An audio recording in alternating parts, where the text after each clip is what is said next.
been a little over a month since Daisy did pass away, but I wanted to give myself some time to collect my thoughts and really just honor her before talking to you guys about this subject. Also, I'm talking to you guys about this in a place that I feel very comfortable in, and that's my barn.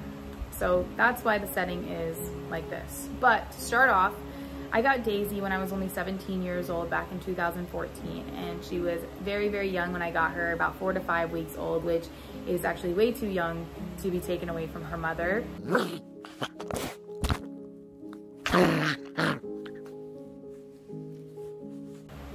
We didn't know how young she was until we got to where we were getting her, and this person was going to get rid of her regardless if it was me or the next person. So I felt that it made sense that I took her home with me because I know that I could provide the care and needs for her to my best ability. Daisy was the first dog of my own, aside from childhood dogs growing up, but she was like my first dog, my first pet that was mine and for me to take care of. She was the best dog for any 17-year-old. Growing up in that space, being a new driver, I got to take her everywhere with me, to the beach, to get pup cups, dog parks, to my friends, dog meetups, all of the things, because she absolutely loved everybody and anything. And she was just a really easy dog to get along with. So that made it a lot more fun to have a dog that loved everything and could do everything with. And she was a great dog. She loved me and I adored her. And when she was only 9 months old, unfortunately, she was diagnosed with idiopathic epilepsy after she had her first seizure. Over those first couple of years, we were able to control the seizures, and she would only have seizures maybe every couple months or so. But as her life went on, in the mid-years of her life, she started to have a lot more seizures, almost monthly.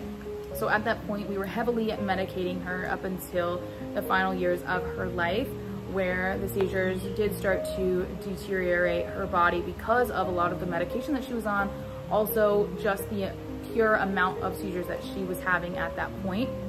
Daisy also had cluster seizures where she would have a series of them back to back, and the medicine was supposed to control that, but on her ending years, it was no longer controlling that. That's a very common instance that happens with epilepsy and seizures in dogs.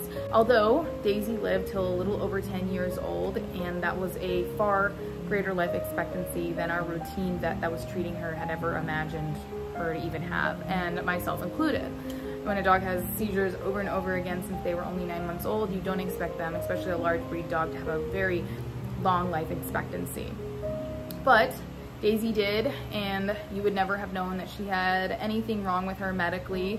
She never let any of that stop her. She was always so happy and nice, and she filled my life with joy. And truly, Daisy is a huge reason why we even have the farm that we have today, because I absolutely loved the way that that dog loved me and made me feel what animal felt like to love me. So I wanted to feel that over and over and over again, and that's why I ended up with 5 dogs and so many other dogs that have come through us with foster and rescue.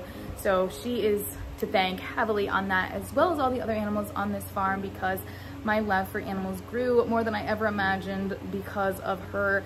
I was a 17-year-old girl who just fell in love with that dog and wanted to keep it going. So truthfully, I can thank her, and we can all thank her that we have this farm, because now I have this platform because of.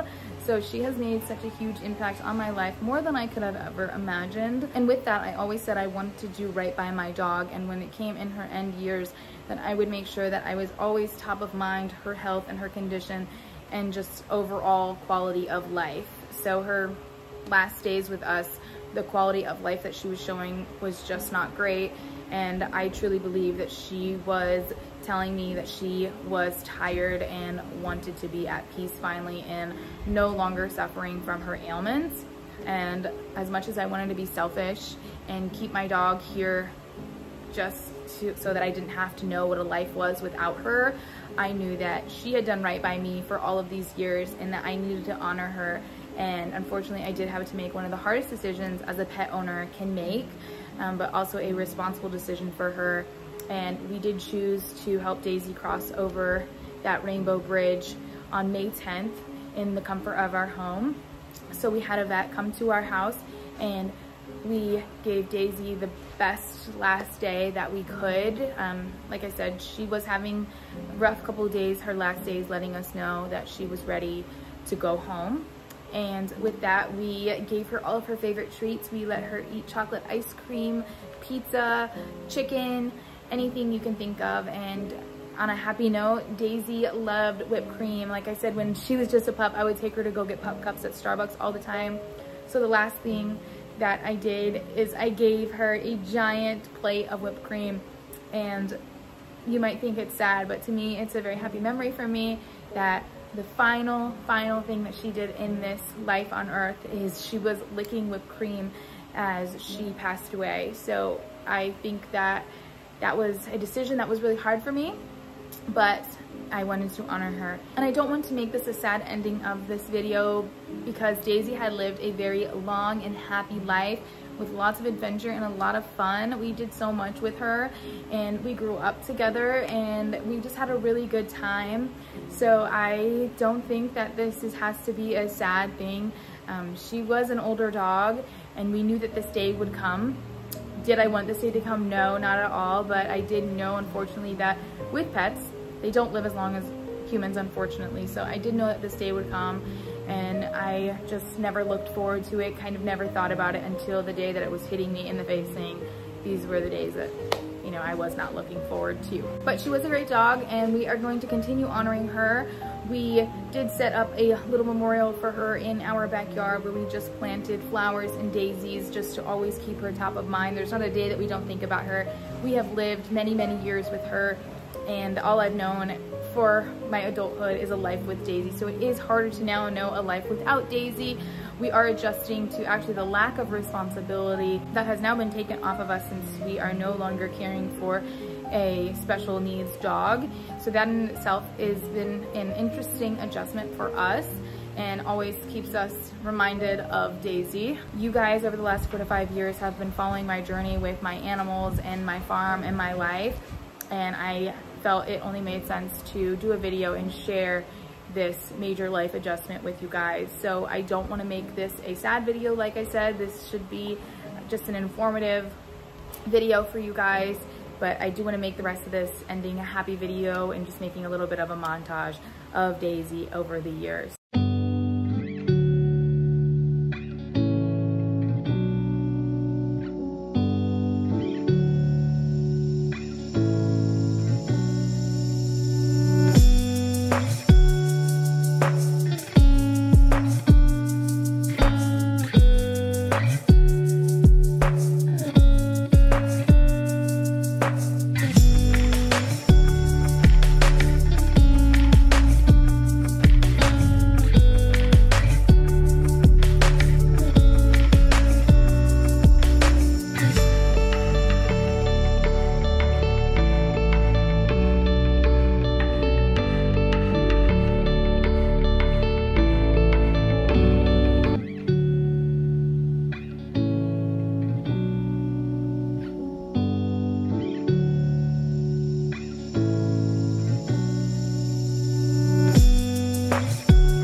hard, so we had to let Daisy out, and now she is soaked. She's trying to find anything to dry off. Daisy, you're soaked! Oh my god! You look like you just took a bath. Now you will get dried.